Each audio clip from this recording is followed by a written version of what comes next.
por invitarme a este segundo Congreso de Familias con tanta información, lo que yo he escuchado desde esta mañana de tanto interés. Si me ponen ya mi PowerPoint, eso es. La verdad es que cuando me pidieron hace bastante tiempo y vi que hablaba, ponía familias, al cual yo dije que sí, son temas que he trabajado mucho en mi vida, pero cuando he tocado meter la cabeza en esto y digo, familias en exclusión social, consumo de alcohol y drogas, digo, concha, aquí automáticamente puede caer como una especie de idea, ¿no? O sea, claro, consumo de alcohol y drogas, entonces son familias que se van a excluir, o sea, las familias tienen problemas de exclusión social, digamos, por consumo de drogas, ¿no? Y yo por eso hago una aclaración inicial a este tema, ¿no? Porque mi investigación y la realidad nos dice que la exclusión social se puede producir evidentemente por el consumo de drogas, no cabe la menor duda, pero familias y exclusión social, tanta importancia como eso tiene, cuál es el nivel socioeconómico, cuál es el nivel cultural y cuáles son, digamos, las capacidades que tienen las familias para resolver cuando tienen un problema de drogas en la familia.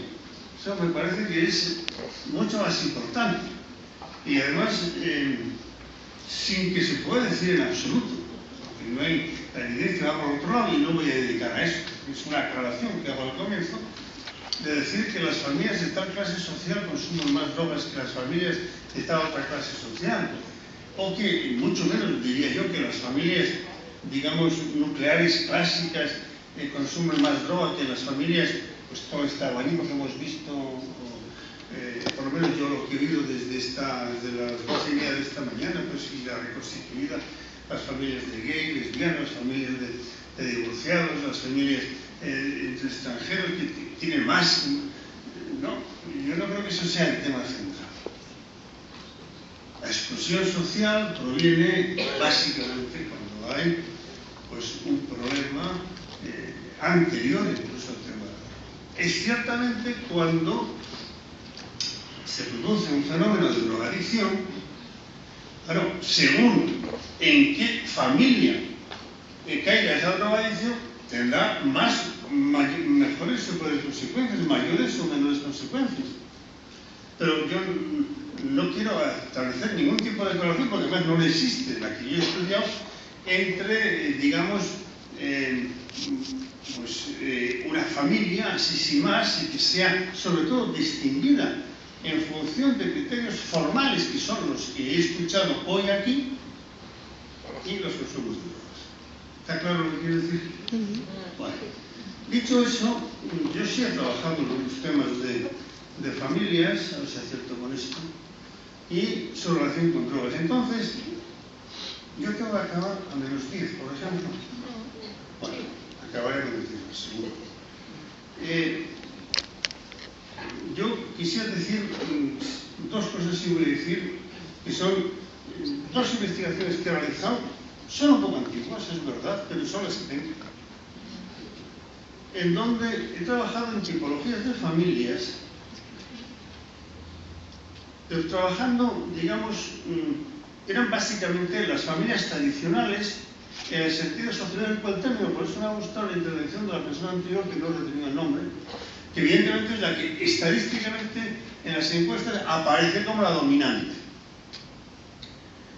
Entonces, hemos trabajado con esas familias, que eran las familias, entre comillas, las de siempre, y siempre hemos estudiado, en los dos estudios, aunque son diferentes, cuál es el clima familiar, cuáles son los sistemas de valores de los padres, si existen en esa familia, digamos, algún tipo de normas, o no existen normas en esas familias, qué relaciones internas existen entre los padres y los hijos, y en función de esos criterios hemos elaborado dos tipologías. La primera tipología Las dos están publicadas.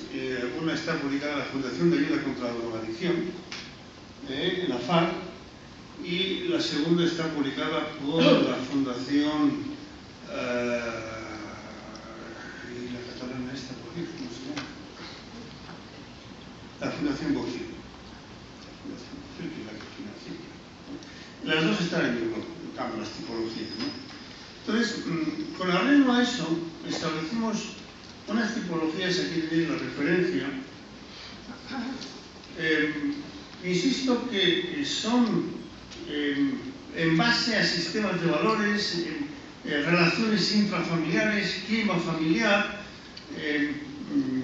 qué relación tienen los padres con los hijos, etc., ¿no?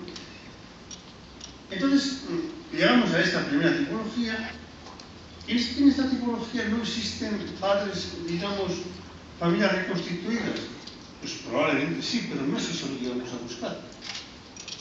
Es que no existían familias, entonces no se podía hablar, que era 2002, familias de personas del mismo sexo. Pues creo que no había, en 2002. No tengo recuerdo exactamente, pero no era eso lo que estábamos buscando. Lo que estábamos buscando era el nivel interno, de la calidad interna de la propia familia. Entonces llegamos a estos 4 tipos, y entonces en estos 4 tipos, por relacionar también con la Fundación de Ayuda contra la Drogadicción, evidentemente está directamente enfocado en el tema de drogas, y voy a presentaros en primer lugar esta tipología, y de una manera muy rápida, aunque es suficientemente clara. La familia familista es la familia tradicional que tenéis en la cabeza. Es la familia tradicional, la más habitual, una familia además que se lleva bastante bien, que se arreglan entre bastante bien, que hay una buena relación dentro del clima familiar, incluso tienen una capacidad de educar en valores, les molesta lo que pasa afuera. Es una familia bien, exitosa. El problema es que esta familia, poder correr el riesgo, se hacían entrevistas a cuidado a padres y a hijos. O sea, la entrevista se hacía a padres y a hijos. Incluso en la segunda a los educadores. O sea, que teníamos en la de la Bofill también educadores. Y el problema es plantear a esta familia, que en principio aparecía en los cánones tradicionales como la familia ideal. Pues básicamente un problema de sobreprotección. De tal suerte que nos encontrábamos con que a veces estos chavales o chavalas, una vez que habían dejado la familia y no habían adquirido la capacidad de entrenar normas por sí mismos, de adquirir una educación autónoma y responsable, y luego, pues según lo que pasara, el papel de los amigos iba adquiriendo una importancia enorme, bueno, y ahí podía pasar de todo. Entonces, es lo que digo, en el tema de drogas había el riesgo de un consumo realmente abusivo al abandonar la familia. Bueno, los números, ahí tenéis una cuarta parte de las familias españolas. En la conflictiva no hace falta que me extienda mucho, era que todos pensáis la familia donde se llevan mal, donde se tiran los trastos, hay mala comunicación, y observábamos que en muchos momentos había un problema de que los padres tenían unas normas muy fijas, muy chapadas a la antigua, y aquí cabría en algunos de estos casos aplicar el concepto, digamos, de padre autoritario de adorno. Entonces es posible que aquí los conflictos que surgían en este modelo de familia, entre los cuales uno podía estar en el de las drogas, era ciertamente donde más consumos de drogas había, eran como consecuencias de unos padres muy autoritarios que entonces creaban una relación complicada con los hijos, que intentaban de alguna manera, ellos a veces aparecían como los violentos y al mismo tiempo consumidores de droga, y necesitaban autonomizarse de sus padres manifestando actitudes violentas que a veces no eran contra los padres, sino contra los compañeros o contra otras personas. Por ejemplo, solamente parte de los fenómenos de bullying que hemos tenido en Cataluña provenían de este modelo. La familia nominal, llamaba así porque era una familia de la coexistencia pacífica. Era la familia que, es más de nombre que otra cosa, era una familia que la mayoritaria dentro de la sociedad española entonces era el mundo del laissez-faire, laissez-passer, donde evidentemente no había muchos conflictos, porque si no se quiere que haya conflictos, no había conflictos, el responsable de lo que pasa en la familia es el otro y los dos se ponen de acuerdo que el responsable es la escuela. Es un modelo de familia. Yo solía explicar esto diciendo que es como un edificio en construcción, pero sin ventanas. Entonces, según el aire de fuera, pues hacía frío o calor. Aquí se consumía entre comillas lo normal. La gente consumía lo normal, bebía lo normal y todo era normal. Y luego ya emergía, salvo en el 2002, nosotros vivíamos en una familia que llamamos adaptativa, que era, bueno, pues aquí aparecía la mayor parte de lo que hoy llamaríamos estas familias que estáis aquí hablando con, pues, las de familias de divorciados, familias reconstituidas, familias donde había conflictos, donde alguno de los padres, y había conflictos dentro de la familia, pero sabían negociar el conflicto, sabían vivir el conflicto y entendían que el conflicto forma parte de la estructura familiar. Esto nos salía en un grupo relativamente reducido de personas que yo estoy absolutamente convencido de que este modelo en este momento sería muchísimo más numeroso estadísticamente hablando y tendrían consumos experienciales e incluso me atrevo a poner, por eso lo puedo poner entre paréntesis, compartidos. Estudios de valores y de drogas, el último de hace unos meses, nos muestran como padres, en este momento los adolescentes, no hay que olvidar que los adolescentes españoles de hoy en día son los hijos de los que vivieron la transición española. Y son los hijos de los que aprendieron a arreglárselas con las bromas, precisamente en el mercado. Pues la relación que estos padres están teniendo con sus hijos respecto de las drogas, pues están en este modelo que es ciertamente más entendido. El de las familias catalanas, este es un modelo más complejo que el anterior. El trabajo de campo es del 2006, yo hice el trabajo secundario en el 2008 y se publicó, creo que fue en el 2010. Esto nos creó un problema muy grande, sobre todo por el colegio. Creó una cierta... O sea, y en Cataluña quizá algunos acordéis de esto. Porque llevamos a la primer tipo de familia extravertida progresista. Claro, cuando sacamos el tema progresista, dije, joder, poniendo alguna cosa. Y hablé con Ricardo Bofill, que era el director en Economía. No era Ricardo, ¿verdad? No era Ricardo. Hay otro Ricardo Bofill, pero este no era Ricardo. ¿Cómo se llama el director de la fundación? Jaime Bofill, no. Bueno, ahora es el segundo del single de Graulis. No se cuenta ni un catalán quién es. Bueno, pero yo dije, no, y no vamos a poner lo de progresista porque es que automáticamente me dicen, no, si te sale eso, te sale eso. Bueno, pues sale eso. Era un fenómeno muy claro de una fuerte desimplicación de los padres que estaban evidentemente más volcados hacia afuera que hacia adentro. Ese es todo el misterio. Eran muy progresistas, por eso rechazaban la pena de muerte, defensores del aborto, la eutanasia, la legalización de las drogas, etc. Eran progresistas, pero tenían ese problema de que en la educación realmente habían dicho quién les va a educar, que la escuela, que para eso le paga, ¿no? O si no, pues la abuela, o si no, la señora de casa, o traigo un profesor a casa. Evidentemente no todos los progresistas son así, no vale decir eso, porque tuve que explicarlo 1000 veces. Oiga, no todos los progresistas son así. Pero cuando salía esto, y estos evidentemente no tenían muchos conflictos entre ellos, sobre todo tenían un modelo de educación nada violento, no pegaban nunca, pero muy desimplificado.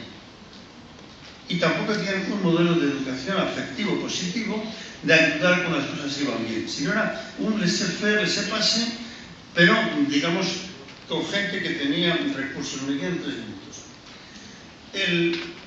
La familia media de antes me la salto ni de chicha ni limonada, o sea, la media, o sea, no plantea ninguna singularidad. La conflictiva, pues es la conflictiva también de antes, que planteaba había un mal clima familiar, que eran unos problemas enormes para la educación de los hijos, y la familia, el colectivo más necesitado, había riesgo de consumos importantes y exclusión social familiar, y la familia convivencial armónica es esa familia en la cual habían adoptado el modelo positivo de que había unas normas en la familia, que esas normas había que cumplir. Cuando uno de los hijos no cumplía alguna de esas normas, entonces lo que se llevaba a cabo era, digamos, la educación explicativa, o sea, se explicaba por qué no se había transgredido la norma, y se decía que eso había que corregir, ¿no? Es la familia que plantea menos nivel de riesgos. Yo la conclusión que saco es que la exclusión social de las familias se relaciona con familias conflictivas, ciertamente, y también con algunas nominales, las que no tienen valores propios, es lo que aparece claramente, ¿no? Quiero presentaros una sola transparencia más y me paro. Yo sitúo en este momento, ya he visto esto que he querido pasar aquí. Esta es la última, y después de comentaros esto lo digo. Yo creo que en este momento en España, bueno, hace algún tiempo, ya 2 o 3 años, estamos viviendo un tránsito que va más allá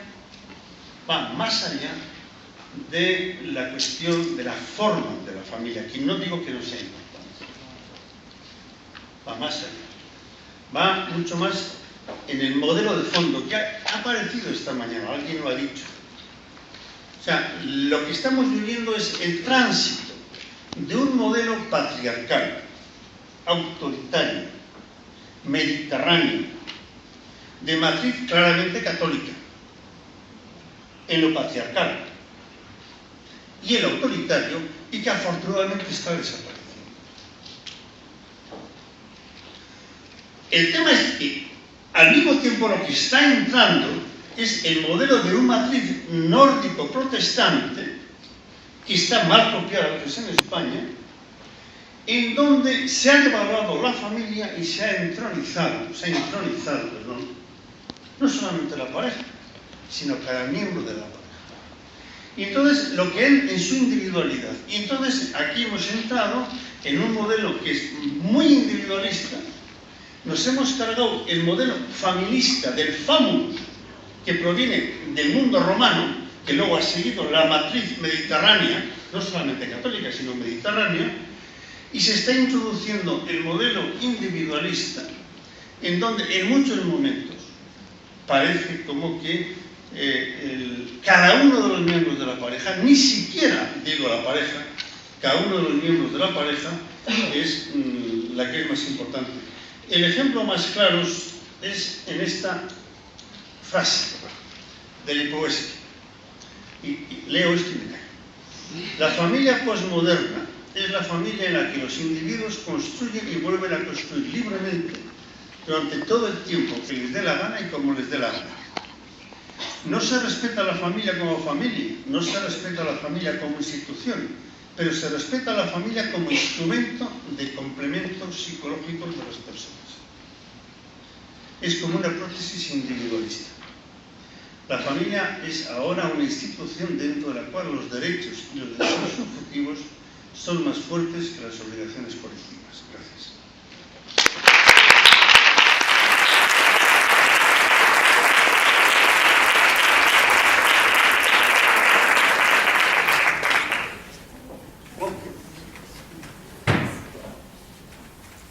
Bueno, mientras cambian el asiento para que Jesús pueda poner también su presentación, os voy presentando a Jesús Oliver, que es coordinador de proyectos de familias de la Fundación Atenea. Es licenciado en Psicología por la Universidad de Comillas, Madrid, y experto en terapia familiar por la Facultad de Medicina de la Universidad Complutense de Madrid. Esta formación, sumada a otra amplia batería de muchos seminarios, le ha capacitado para desarrollar de forma satisfactoria su profesión en distintos programas de intervención familiar, impartir formación especializada y ser autor de numerosas publicaciones.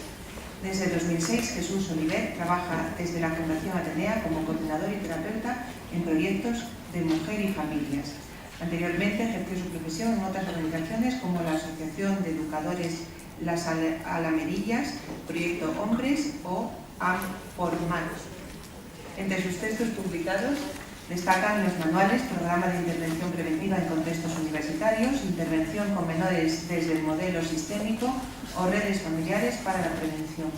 En 2002, Jesús Oliver recibió el primer premio Ignacio Ellacuría por el trabajo en infancia, adolescencia e imaginación desde la teoría ecológica de Uri Bronfenberg. Bueno, eso. Vale, pues Jesús, adelante. Muchas gracias. Buenas tardes a todos, a todas y a todos. Os agradezco que estéis aquí. Agradezco en nombre de la Fundación Atenea vuestra invitación por parte de la UNAF a este segundo congreso sobre familia. Os agradezco también personalmente la invitación como coordinador de familia y como coordinador de un proyecto de intervención comunitaria con familias en exclusión de la mancomunidad de Misecam. Y luego os agradezco también en nombre de las familias en situación de exclusión, porque normalmente no tienen hueco en este tipo de congresos, son las grandes olvidadas, las grandes invisibles, y no tienen dinero para publicitarse ni para asociarse. Muchas gracias también de parte de ellas. ¿Las transparencias las podéis activar, por favor? En este cuarto de hora que vamos a compartir, voy a continuar hablando de las familias en situación de exclusión y lo voy a hacer desde un enfoque ecosistémico. Creo que este enfoque es interesante para entender el funcionamiento de esta familia porque tiene en cuenta todos los contextos que influyen en su comportamiento. Solo podemos entender el comportamiento humano si tenemos en cuenta los contextos en los que se producen. No solo vamos a tener en cuenta el contexto familiar, sino también otros contextos, que luego veremos. Además, también los problemas pueden perpetuarse en muchas ocasiones por el interjuego recíproco de varios sistemas. Uno típico que luego veremos es el de los servicios sociales con las familias en situación de exclusión. Y creo que este enfoque también es interesante pues porque al tener en cuenta todos los contextos permite intervenir en múltiples niveles: individual, familiar, vecinal, político, etcétera, etcétera. Un modelo interesante para que abramos boca con este enfoque es el modelo ecológico de Uri Bronfenberg, que tiene en cuenta, además del individuo, todos los contextos que influyen en su desarrollo. En primer lugar tendríamos los microsistemas, que son los contextos más cercanos al individuo, como la familia, el trabajo, la escuela, los amigos. Por cuestión de tiempo solo abordaremos la familia. Los mesosistemas, que hace referencia a las relaciones que se dan entre estos microsistemas. Evidentemente una relación conflictiva entre una familia en exclusión y la escuela va a repercutir en el desarrollo educativo de los hijos, ¿sí o no? Por otro lado tenemos los exosistemas, que son contextos más lejanos a las familias o a las personas, pero que les influyen de forma importante también. Están los medios de comunicación, el barrio, si el barrio integra o no, los servicios sociales, que es donde nos vamos a detener, y, redes de apoyo, servicios jurídicos, sanitarios, y por último los ecosistemas. Son sistemas mucho más lejanos a los sujetos, pero que a todos nos influyen, como son las políticas, la cultura, la economía, la situación económica, etcétera, etcétera. Bueno, vamos a hacer 3 fotos: al microsistema familiar, al exosistema, las relaciones entre servicios sociales y la familia, y por último al macrosistema, por cuestión de tiempo. Estas familias se han definido muchas veces de forma negativa como familias multiproblemáticas. Si entramos en detalle, multiproblemática quiere decir que varios miembros de esta familia presentan problemas graves. Además, normalmente ejercen las funciones parentales de forma débil en cuanto a afectos, cuidados, normas, límites. Además, funciones parentales y problemas graves se retroalimentan entre sí. Cuantos más problemas, los padres más se desaniman y peor ejercen sus funciones parentales. Cuanto peor ejercen mis funciones parentales, más problemas surgen, incluso transmitiéndose de generación en generación. Los límites externos son difusos, profesionales y otras figuras de referencia pues, tienden a sustituir parcialmente a los miembros que infrafuncionan. Y por último, y esta quizás es la característica que más las define, se generan relaciones de dependencia crónica entre la familia y los servicios sociales. Si vemos las condiciones en las que viven las familias multiproblemáticas, vemos que estas tienen un bajo nivel educativo. A menudo hay fracaso escolar, a menudo hay abandono prematuro de los estudios. Estas familias normalmente no conciben la escuela como algo que les vaya a abrir puertas en un futuro en el mercado laboral.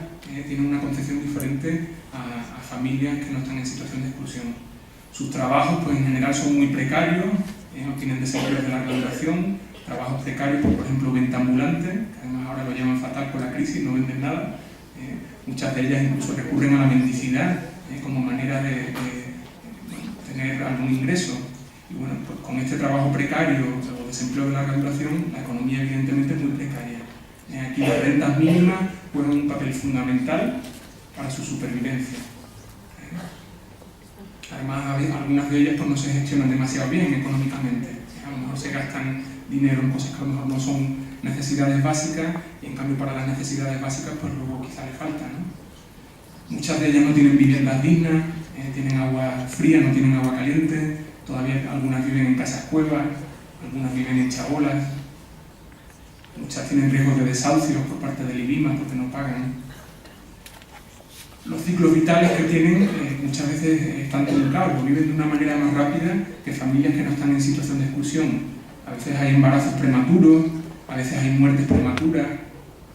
Las familias son amplias, las nucleares pues, normalmente tienen muchos hijos, o a veces viven con familias extensas pues, porque no pueden permitirse el tener cada uno una vivienda. Tienen dificultades también con la integración social, ellos a veces tienen dificultades, los vecinos también, o incluso también los servicios públicos pues, también tienen dificultades a la hora de acogerles, de integrarles. Y evidentemente estas condiciones pues, le afectan en su funcionamiento en general, tanto a nivel estructural, tanto en el nivel relacional y en el nivel intrapsíquico. Si hacemos unos mapitas así muy rápidos, porque solo tengo un cuarto de hora, bueno, a nivel estructural, estas familias, como hemos dicho, a veces son muy amplias, a veces les cuesta ejercer las funciones parentales, por lo cual se sitúan a un nivel simétrico con sus hijos, a veces hay madres que están sobrecargadas y hay un papá periférico. En estas familias, bueno, estructuras caben miles. Desde un punto de vista relacional, pues el caos de algunos miembros perpetúa que haya caos en otros miembros, el que un miembro infrafuncione genera sobrecarga en otros, los problemas de unos generan problemas en otros. Y desde un punto de vista intrapsíquico, estas familias normalmente están muy dañadas, tienen la autoestima muy pequeñita, tienen mucha inseguridad, creen un poquito en ellas mismas, tienen miedo del entorno, aunque parezca que a veces van muy echadas para adelante, temen al entorno y por eso a veces van un poquito tensas, tienen mucha reactividad emocional, son muy impulsivas en general. Os he hablado de multiproblemáticas, pero este término a mí no me gusta del todo. Creo que tenemos que recuperar también una definición positiva de esta familia. Multiproblemática ya indica déficit, ¿no? Carencia, necesidades. Y estas familias tienen unos afectos, unas lealtades entre sí que son muy fuertes y son de valorar. Y además podemos trabajar con ellas. Es curioso también los relevos en la parentalidad que hacen entre sí. A lo mejor a un papá lo meten en prisión y rápidamente aparece un tío y suplen esas funciones. Pues esto es de admirar.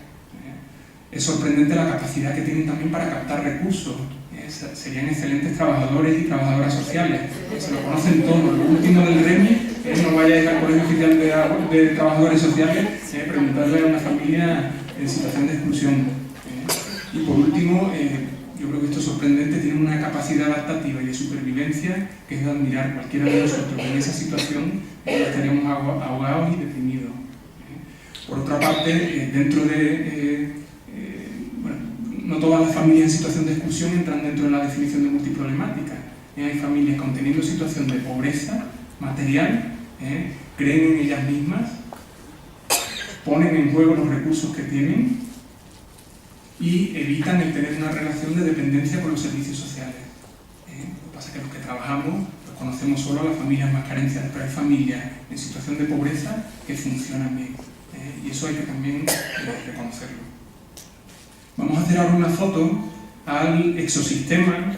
Creo que aquí hay muchos profesionales, muchas entidades, muchas asociaciones, y yo creo que es importante que nos paremos a pensar en este tema. Muchas veces se dan relaciones de dependencia entre los servicios sociales y las familias. Los servicios sociales detectan una situación de emergencia en esta familia, de falta de cuidado, de una mala gestión económica, de abandono, de violencia, y aunque la familia no lo demande, entramos a atenderles. La familia es calificada de incompetente, yo no las concibo así, pero es calificada de incompetente. Ellos no son capaces de salir por sí mismos, nosotros les vamos a rescatar. Esas responsabilidades son asumidas en los servicios sociales, lo cual provoca que estas familias deleguen más en los servicios sociales sus funciones. Ante ese mayor abandono de funciones, los servicios sociales descalifican a estas familias, vuelven a etiquetarlas como que no son capaces y vuelven a asumir esa función, con lo cual la familia vuelve a delegar, lo cual seguro que con el tiempo generará nuevas situaciones de emergencia durante años. ¿Cuántos años llevan estas familias en los servicios sociales? Yo creo que podemos distinguir dos tipos de intervenciones. Una, la sustitutoria, que son intervenciones en las que le arrebatamos a los sujetos sus propios recursos, y intervenciones activadoras en las que vamos a despertar los recursos de las personas. Esta es la que tenemos que intentar. Detrás de esta circularidad, de esta relación de dependencia, están las emociones de los profesionales. Todos los que trabajamos en el tercer sector tenemos vocación por intervenir, nos identificamos con el sufrimiento de las personas con las que trabajamos. Y estas familias, además, es muy fácil que nos identifiquemos porque tienen tal cantidad de carencias, tal cantidad de necesidades, que nos despiertan muchísima identificación. Ante los problemas que nos plantean, nos sentimos capaces, por formación, por experiencia. Yo sé gestionar la economía de una familia, yo sé educar a unos chavales, ¿bien? Sé lo que hay que hacer, llevo con una sensación de omnipotencia, yo puedo, yo los voy a rescatar. Pero aquí surge el problema, si yo los voy a rescatar, ellos se relajan, delegan y yo asumo. Con el tiempo va a venir la impotencia. Resulta que por más que hago, por más que le hago las cuentas, los cuadrantes, por más que le digo cómo tienen que poner los límites a los chavales, la familia no cambia. Ya han pasado 6 meses y no cambia. Surge la impotencia, la desazón y con el tiempo la rabia y el abandono y la cronificación de los problemas. De vez en cuando hay algún milagro y alguna familia avanza y de nuevo nos motivamos un poquito y nos volvemos a identificar con el sufrimiento de otras familias.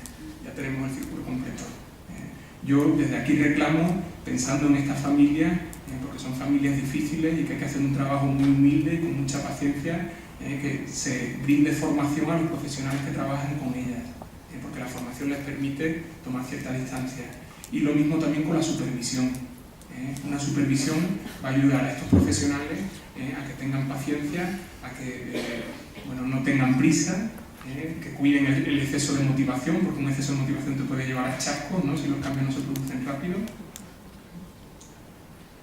Para abrir boca con la parte macrosistémica, la fotografía macrosistémica, hablo con una frase de Elder Cámara, decía que si le doy de comer a los pobres, me dicen que soy un santo.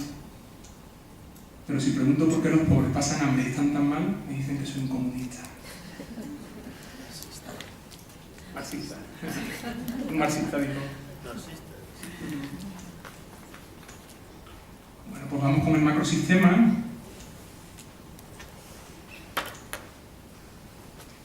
A ver, voy a tocar varios puntitos. Nos encontramos con políticas sociales controvertidas. No me voy a meter porque me meto en un berenjenal, pero la pobreza genera mucha riqueza y da de comer a mucha gente. Se están produciendo recortes en proyectos de exclusión, desde aquí lo denuncio. Las personas más desfavorecidas están recortando las ayudas a los proyectos que intervienen con ellas, pero como son invisibles, ninguno nos enteramos. Estas familias cada vez tienen más dificultades para acceder a las rentas mínimas, acceder a la página web del Colegio de Trabajo Social y veréis cómo se van poniendo cada vez más trabas. Tienen que acudir a lo mejor de la mancomunidad de Misecam a los CEPIs cuando no tienen ni dinero para transporte público. Tienen que acudir a los CEPIs para hacer la solicitud de las rentas mínimas. Si no acuden, la pierden. Yo me pregunto si realmente existe voluntad política de luchar de forma beligerante contra la pobreza, o lo que buscamos es simplemente mantenerlas, que se contengan y que se controlen, que no den la lata, que no se salgan del tiesto. Me pregunto también si tienen sentido las políticas sociales ante una situación económica salvaje. En nuestro proyecto pues tenemos una actividad que es de un taller prelaboral. ¿Es posible que estas personas se inserten alguna vez en un mercado laboral cada vez más complejo, en el que te piden idiomas, te piden que seas universitario para trabajar en el Springfield? No sé si alguna vez se insertarán. Quizá aparte de que existan políticas sociales controvertidas, hay que también luchar con generar una economía menos desigualitaria. Bueno, toda esta situación evidentemente nos lleva a todos y más a estas familias a una situación de precariedad económica, a una situación de precariedad laboral, educativa, ahora tienen que pagar por el Tupperware, judicial, ahora tienen que pagar ante cualquier juicio que tengan por tráfico de drogas, por alguna venta ilegal, precariedad sanitaria, ahora tienen que pagar el euro por receta. Sí, ya termino. 4 puntitos más, son muy rapiditos. Si nosotros tenemos dificultades para ser autónomos y para emanciparnos, cuanto más esta familia, así viven, hacinados.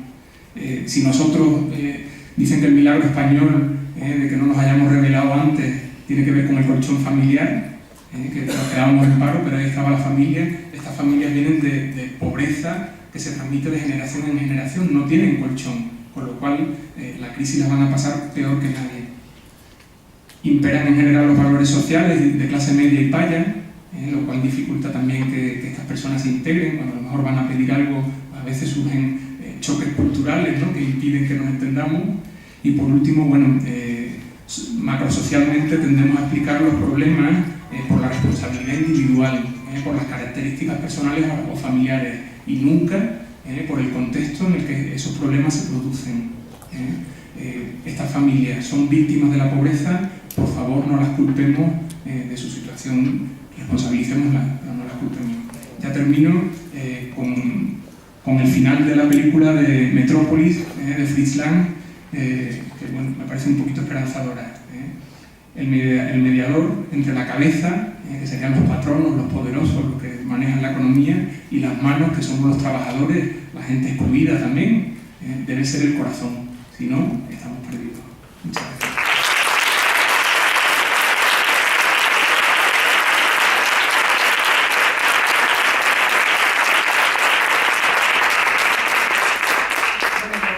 Muchísimas gracias a todos. No hay tiempo para coloquio. Un par de preguntitas. 5 minutos. Bueno, yo sí que quería, como no lo dije al principio, por aquello de que tendremos que ir corriendo a presentar la mesa, sí que quería agradecer a UNAD que me haya invitado a estar moderando esta mesa. Lo hago en nombre del Gobierno de Asturias, como responsable del Instituto Asturiano de la Mujer y Políticas de Juventud. Y solo una pinceladita yo quería dejar hoy en la mesa, 2 segundos de nada. Es que, además, pensando en lo que decía Jesús ahora, me apetece mucho decirlo. Realmente, en este momento, en la arquitectura institucional de las comunidades autónomas de este país, parece que hay más preocupación por la familia en singular que nunca. Y digo familia en singular porque ninguno de los organismos que os voy a leer a continuación, que forman parte de la dirección de los gobiernos de las distintas comunidades autónomas donde están residenciadas todas las políticas sociales de este país, habla de familias en plural. Desde luego en Asturias no hay una dirección de familia ni de familias, ¿vale? Y las políticas, y también otra nota de segundo sobre este tema, se vinculan las políticas de igualdad o de mujer a las políticas de familia. Solo Telegrama, desde mi punto de vista, desde el punto de vista del Gobierno de Asturias, el trabajo de apoyo a las familias, siempre en plural, es transversal. No debe singularizarse y relacionarse ni con las políticas sociales en inclusivo, ni desde luego con las políticas de igualdad, que tienen una componente transversal y un discurso completamente diferente. Solo os voy a leer unos cuantos ejemplos de cómo está esto. En Cataluña, el Departamento de Bienestar Social y Familia, de ese departamento depende el Institut Català de les Dones. En La Rioja, la Dirección General de Políticas Sociales, Servicio de Promoción de la Infancia, Mujer y Familia. En Aragón, Departamento de Servicios Sociales y Familia, del que depende el Instituto Aragonés de la Mujer. En Navarra, Departamento de Asuntos Sociales, Familia, Juventud y Deporte, del que depende el Instituto Navarro para la Igualdad. Castilla y León, que es como la guinda de este pastel, Consejería de Familia e Igualdad de Oportunidades, se llama así la consejería, y de ella depende la Dirección General de la Mujer. Solo para que quede encima de la mesa esta cuestión. Las direcciones políticas de este país en las comunidades autónomas hablan de familia y singular y lo hacen siempre en relación, cuando lo nombran, en relación con las políticas sociales y vinculado siempre a las cuestiones de igualdad o los derechos de las mujeres, de las que también se habla en singular. Y creo que es algo que hay que trabajar, y que solo me gustaba mencionar esto para que quede constancia en el Congreso de que, al menos desde mi punto de vista, esta es una concepción absolutamente errónea. Y como sé que soy la única responsable de organismo de igualdad que va a estar en este Congreso, pues me parecía importante hacer esta consideración. Y nada más, ahora sí que es vuestro tiempo.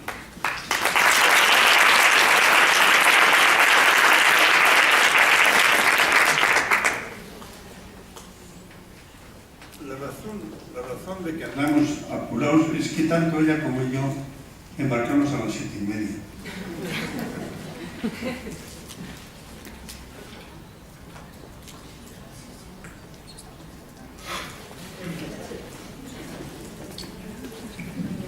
Bueno, desde dar por la experiencia, darle las gracias a los dos, tanto Javier, Jesús por supuesto que es casi de la casa porque participamos en el grupo de trabajo, y también a ti, Carmen, muchísimas gracias. Creo que es muy importante lo que has dicho, que lo he recogido, y mañana las conclusiones así lo manifestaremos, porque creo que es muy importante. Y gracias, Javier, porque creo que nos ha faltado tiempo, para invitarte para una jornada de ponencia, porque creo que tu aportación, tu perspectiva de la familia, creo que es importantísima. No tengo preguntas, pero agradeceros muchísimo esta mesa, ha sido fantástica. Muchas gracias por estar llegado.